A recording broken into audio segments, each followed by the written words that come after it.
नमस्कार दोस्तों, आप सभी का सिविल सर्विसेज डीम पर बहुत बहुत स्वागत है। तो यूपीएससी का जो जीएस का फर्स्ट पेपर है 2024 वाला, ये अभी हो चुका है और इसकी पीडीएफ मुझे मिल गई है। तो मैं ये देख रहा हूँ कि ये पेपर पिछले वर्ष की तुलना में काफ़ी आसान पेपर बनाया गया है। ठीक है, तो आप लोगों ने भी अगर इस पेपर को अगर देखा होगा तो देखने में थोड़ा सा आसान पेपर लग रहा है पिछले वर्ष की तुलना में। हालांकि यूपीएससी का पेपर है तो बहुत ज़्यादा आसान तो नहीं, लेकिन ईजी पेपर है। अगर पिछले वर्ष की तुलना में इसकी कंपेयर की जाए तो काफ़ी आसान है पेपर। ठीक है, तो कट ऑफ कितना जाएगा ये तो तभी बताया जा सकता है जब सी सेट वाला पेपर भी हो जाए। अभी थोड़ी देर बाद सी सेट वाला पेपर भी होगा। ठीक है, तो उसके बाद ही कट ऑफ बताया जा सकता है। लेकिन अगर सी सेट वाला पेपर भी इसी तरीके से आसान बना दिया गया तो कट ऑफ 100 नंबर से ऊपर जाना तय है। ठीक है, क्योंकि बहुत आसान कुछ क्वेश्चन जो हैं वो बहुत इजी हैं। ठीक है, मतलब रिपीटेड भी क्वेश्चन है यहाँ पर है बहुत। अगर स्टैंडर्ड बुक्स लक्ष्मीकांत, स्पेक्ट्रम या जो कोई भी जो आप पढ़ते चले आ रहे हैं उनको अच्छे से अगर आपने पढ़ा है तो आराम से जो है इस पेपर को सॉल्व किया जा सकता है। तो काफ़ी लोग ऐसे, उनकी संख्या बहुत ज़्यादा होगी जिन्होंने क्वेश्चन की अच्छे से क्वेश्चन सॉल्व कर लिए होंगे। ठीक है, तो खैर सी सेट वाला हो जाए उसके बाद ही कट ऑफ बताया जा सकता है कितना तक जा सकता है, लेकिन जो है पिछले वर्ष से तो ज़्यादा ही जाएगा। ठीक है, तो यहाँ एक नज़र दौड़ा लेते हैं। अभी इसको सॉल्व नहीं करेंगे क्योंकि 100 क्वेश्चन है, बहुत टाइम भी लगेगा। आराम से बाद में इसको सॉल्व करेंगे, लेकिन अभी देख लेते हैं कि कहाँ कहाँ किन किन टॉपिक से क्वेश्चन पूछे गए हैं। तो एक साहेल रीजन जो है वो चर्चाओं में था, तो वहाँ से एक क्वेश्चन पूछ दिया गया है करंट अफेयर से। ठीक है, ये लोकसभा के अध्यक्ष से क्वेश्चन पूछा गया है पॉलिटी का।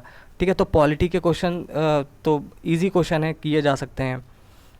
ठीक है, ये फिर यहाँ से पूछा गया भारतीय संसद। तो संसद वाला चैप्टर मैंने प्रीवियस ईयर क्वेश्चन पेपर आपको सॉल्व करवाए थे 2015 से लेकर और आगे तक के लगातार। तो शायद मैंने 2022 तक के करवा दिए थे। ठीक है, तो कुछ इंपॉर्टेंट टॉपिक बताए थे तो वहाँ से क्वेश्चन खूब अच्छे तरीके से पूछे गए हैं। जैसे संसद वाला जो चैप्टर है पॉलिटी में, वहाँ से क्वेश्चन अच्छे खासे पूछे गए हैं यहाँ भी। ठीक है, तो वही पूछे गए हैं। और इसकी पीडीएफ मैं अपना जो टेलीग्राम चैनल है सिविल सर्विसेज डीम, उस पर अपलोड कर दूंगा। वहाँ से आप इसको डाउनलोड करके अच्छे से देख लीजिएगा। ठीक है, फिर देखो यहाँ से संसद वाला क्वेश्चन पूछ लिया गया यहाँ पे। ठीक है, वेनेजुएला का आर्थिक संकट करंट अफेयर से क्वेश्चन पूछ लिया गया। और ठीक है, तो इसी तरीके से ये पेपर है।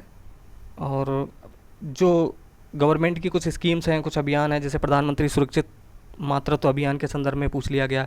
नारी शक्ति बंधन अधिनियम के संबंध में क्वेश्चन यहाँ पर पूछा गया है। ठीक है, प्रधानमंत्री श्रम योगी मानधन योजना के संदर्भ में क्वेश्चन पूछा गया है।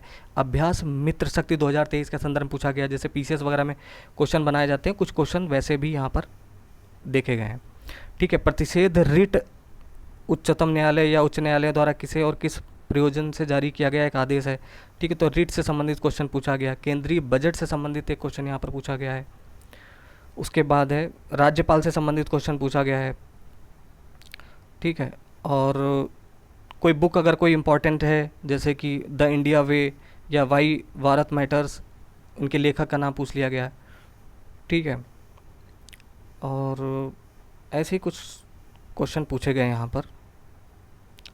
एक क्वेश्चन पूछा गया दिसंबर 2023 तक भारत सरकार द्वारा कितने परिसीमन आयोग गठन किए गए हैं। ठीक है, तो बहुत आसान क्वेश्चन है। ये क्वेश्चन पूछा गया 8वीं अनुसूची से कि संविधान 71वें संशोधन अधिनियम 1992 के द्वारा निम्नलिखित में से किस भाषा को शामिल करने के लिए संविधान की 8वीं अनुसूची में संशोधन किया गया था। ठीक है, तो कौन कौन सी भाषाएं शामिल की गई थी 71वें संशोधन में? कोंकणी, मणिपुरी और नेपाली। ठीक है, ये तीनों ही शामिल की गई थी। ठीक है, तो बहुत ईजी क्वेश्चन है ये। ठीक है, और यहाँ क्वेश्चन है ये, मतलब ज्योग्राफी से क्वेश्चन पूछ लिए गए मैप से। और उसके बाद पर्यावरण संरक्षण एजेंसी ईपीए का एक क्वेश्चन यहाँ पूछा गया है। ये पार्टियों के नाम यहाँ दिए गए हैं और उसके प्रमुख नेताओं के नाम दिए गए हैं, तो कौन किससे रिलेटेड है। तो चुनाव अभी हुआ था तो उससे एक ऐसा उम्मीद की जा रही थी, तो वहाँ से कोई क्वेश्चन कहीं से पूछा जा सकता है, तो ये क्वेश्चन यहाँ पूछ लिया गया। ठीक है, और नगर पालिका, ये पॉलिटी का क्वेश्चन पूछ लिया गया, बहुत आसान क्वेश्चन है। ठीक है, ये CDS chief of defence staff के कर्तव्य कौन है उसके बारे में यहाँ पर पूछा गया है। फिर ये पॉलिटी का क्वेश्चन पूछ लिया गया। ठीक है, तो ऐसे ही क्वेश्चन पूछे गए, मतलब इजी क्वेश्चन है। क्वेश्चन जो है ये पूछा गया कि निम्नलिखित किन दो देशों के मध्य सबसे लंबी सीमा किन के मध्य है। ठीक है, तो डायरेक्ट क्वेश्चन यहाँ से पूछ लिया गया। फिर एक क्वेश्चन पूछा गया, डॉक्टर राजेंद्र प्रसाद के कार्यभार संभालने से पहले संविधान सभा के अस्थायी सभापति कौन थे? तो ये तो बहुत ही एसएससी लेवल का क्वेश्चन पूछ दिया गया, सच्चिदानंद सिन्हा। ठीक है, तो कुछ क्वेश्चन तो बहुत ही ज़्यादा आसान है। ये पॉलिटी से पूछा गया, तो पॉलिटी से अच्छे खासे क्वेश्चन पूछे गए हैं। और उसके बाद हिस्ट्री के क्वेश्चन थोड़े से ट्रिकी हैं, जैसे ये सब क्वेश्चन हैं हिस्ट्री के हैं। और बाकी यूनेस्को द्वारा विश्व धरोहर सूची में शामिल की गई संपत्तियों पर विचार कीजिए। तो इनमें से शांति निकेतन, रानी की बाव, होयसला के पवित्र मंदिर समूह हैं, बोध गया स्थित महाबोधि मंदिर प्रसन्न है, ये सभी हैं। ठीक है, तो ये सब पूछे गए हैं। और कोई ये पॉलिटी के क्वेश्चन काफ़ी अच्छे खासे पूछे गए हैं। ठीक है, ये धन विधेयक से संबंधित क्वेश्चन पूछा गया।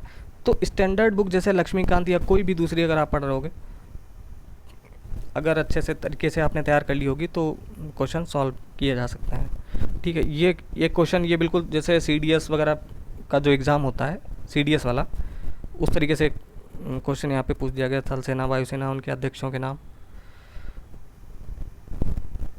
पूर्वोत्तर परिषद की स्थापना और उनके संदर्भ में यहाँ पर एक क्वेश्चन ऐसे पूछा गया। तो कुछ क्वेश्चन जो है, और ये जैसे हिस्ट्री के क्वेश्चन, तो हिस्ट्री के क्वेश्चन हमेशा ही टफ रहते हैं थोड़े से। ठीक है, तो प्राचीन भारत के संदर्भ में गौतम बुद्ध को सामान्यतः किन उपनामों से जाना जाता था?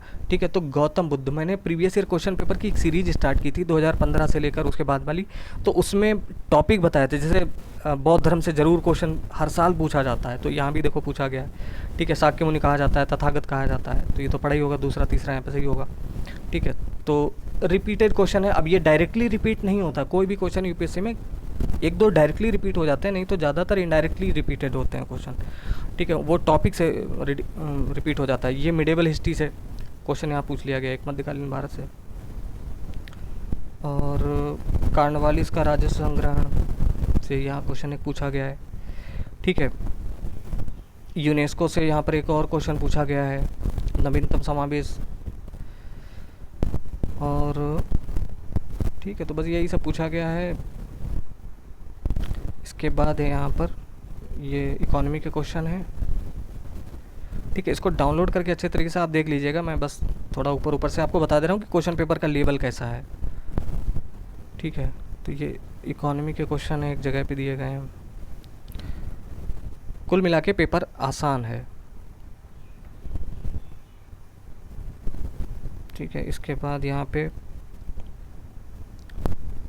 इन्वायरमेंट के साइंस के क्वेश्चन है। ठीक है, साइंस के क्वेश्चन है। इसके बाद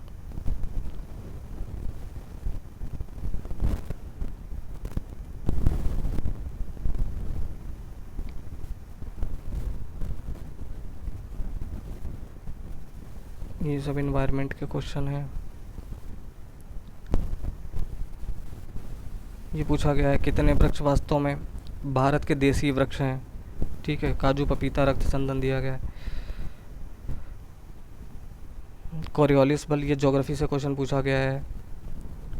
ठीक है, और ये भी ज्योग्राफी का ही है। प्रत्येक वर्ष 21 जून को निम्नलिखित में से किस अक्षांश या किन अक्षांशों पर 12 घंटे से अधिक समय तक सूर्य का प्रकाश विद्यमान रहता है? ठीक है, जो एनसीईआरटी से क्वेश्चन पूछा गया। ज्योग्राफी के क्वेश्चन एनसीईआरटी अगर किसी ने तैयार कर ली तो क्वेश्चन उसके सही हो जाते हैं। ठीक है, अब ये 0 डिग्री हो गया, 23.5 अंश ये हो गया।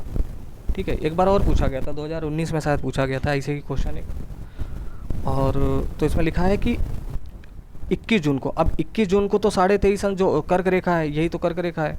ठीक है, टॉपिक ऑफ कैंसर है, तो सूर्य इसी के ऊपर होता है 21 जून को। ठीक है, तो इसके ऊपर होगा, यानी उत्तरी गोलार्ध में 12 घंटे से ज़्यादा का दिन होगा। ठीक है, तो उत्तरी गोलार्ध में क्या हो गया, कर्क रेखा हो गई। यहाँ क्वेश्चन पूछा गया है कि 12 घंटे से अधिक समय तक सूर्य का प्रकाश विद्यमान रहता है, तो कर्क रेखा पर विद्यमान होगा। मकर रेखा तो होगा नहीं, बिल्कुल नहीं होगा, क्योंकि मकर रेखा तो दक्षिणी अक्षांश में पड़ेगा जाके। तीसरा तो होगा नहीं। और भूमध्य रेखा, इक्वेटर जो है, और इधर उत्तरी ध्रुवीय आर्कटिक वृत्त, तो जो है उत्तरी ध्रुव पर भी होगा 12 घंटे से ज़्यादा का दिन। ठीक है, और अब लेकिन तो यहाँ पे दूसरा सही होगा और चौथा सही होगा। ठीक है, तो ये वाला सही है आंसर, इन्होंने सही टिक किया है। ठीक है, तो ऐसे ही क्वेश्चन पूछे गए हैं यहाँ पे। कुछ क्वेश्चन मतलब आसान है।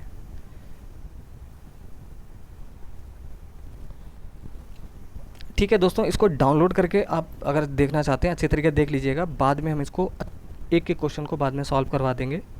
ठीक है, और सी सेट वाला भी अगर ऐसा ही आसान क्वेश्चन आ जाए तो बहुत अच्छी बात है। ठीक है, तो दोस्तों जल्द ही मिलते हैं, तब तक के लिए नमस्कार, जय हिंद।